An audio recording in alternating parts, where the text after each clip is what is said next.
नमस्कार, स्वागत है आपका इंडिया न्यूज में और आप देख रहे हैं फैमिली गुरु और मैं हूं आपकी स्पिरिचुअल कोच अमायरा। और आज मैं आपसे बात करूंगी साल की आखिरी एकादशी के बारे में। साल 2022 की आखिरी एकादशी पौष माह में आएगी। इसे सफला एकादशी के नाम से भी जाना जाता है।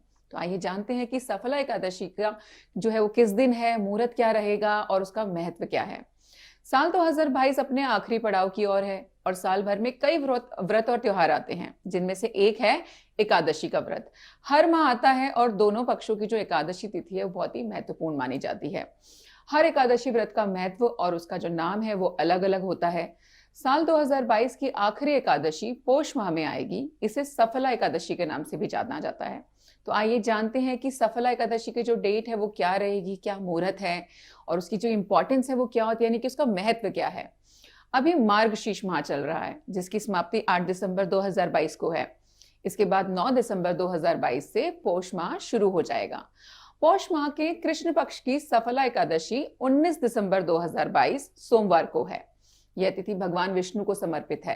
कहते हैं कि जो सच्ची श्रद्धा के साथ इस दिन व्रत करता है और श्री हरि की उपासना करता है, उसे मृत्यु के बाद वैकुंठ लोक की प्राप्ति होती है। सफला एकादशी का जो मुहूर्त है वो कुछ इस प्रकार रहेगा। हिंदू पंचांग के अनुसार पौष माह के कृष्ण पक्ष की एकादशी तिथि 19 दिसंबर 2022 को सुबह 3:32 पर शुरू हो जाएगी और एकादशी तिथि का जो समापन है वो 20 दिसंबर 2022 को सुबह 2:32 पर होगा। सफला एकादशी व्रत का जो पारण है वो 20 दिसंबर 2022 को सुबह 8:05 से सुबह 9:16 तक रहेगा। तो पारण का मतलब अगर किसी को ना पता हो तो जिस टाइम आप अपने व्रत जो है पूरा हो जाता है, अपना व्रत ओपन करते हो, खोलते हो। काफी लोग बोलते हैं कि जब हम व्रत तोड़ते हैं, तो ऐसा नहीं बोलना चाहिए। व्रत खोला जाता है ना, तोड़ा नहीं जाता। तो पारण का जो समय होता है इसका मतलब आपके व्रत खोलने का समय। आइए अब बात करते हैं इसके महत्व के बारे में। धार्मिक मान्यता के अनुसार सफला एकादशी सबका कल्याण करने वाली मानी जाती है। कहते हैं कि इस एकादशी व्रत के प्रभाव से मनचाही इच्छाएं पूरी होती हैं।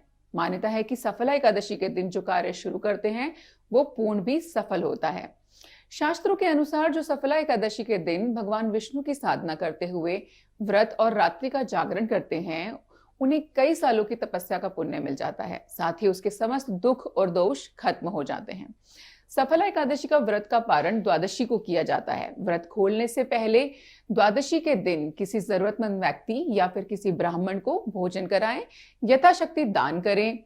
मान्यता है कि इससे अश्वमेध यज्ञ करने का जो समान फल है वो आपको मिलता है। सफला एकादशी के मौके पर हम आपको इस व्रत से जुड़े कुछ उपाय भी बताने जा रहे हैं। तो आइए जानते हैं कि एकादशी के दिन आप कौन से उपाय कर सकते हैं। तो एकादशी के दिन केसर, केला या हल्दी का दान करना चाहिए। इससे उन लोगों को फायदा मिलता है जिनकी शादी में अड़चने आ रही होती हैं। एकादशी का उपवास रखने से धन, मान सम्मान और संतान सुख के साथ मनोवांछित फल की प्राप्ति भी होती है। मान्यता है कि सफला एकादशी के दिन भगवान विष्णु को पीले फूल, गुड़ और चने की दाल अर्पित करना चाहिए। पीले वस्त्र भी चढ़ाएं। ऐसा करने से विष्णु जी की कृपा तो प्राप्त होगी ही, आपकी कुंडली में गुरु ग्रह जो है वो भी मजबूत हो जाता है।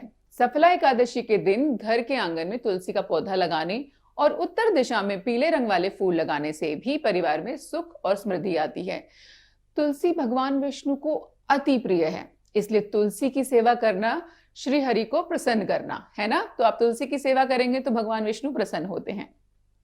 आशा करती हूँ कि आपको ये सारी जो इंफॉर्मेशन है वो पसंद आई होगी। आप देखते रहें फैमिली गुरु और आप मुझे आज्ञा दीजिए। नमस्कार।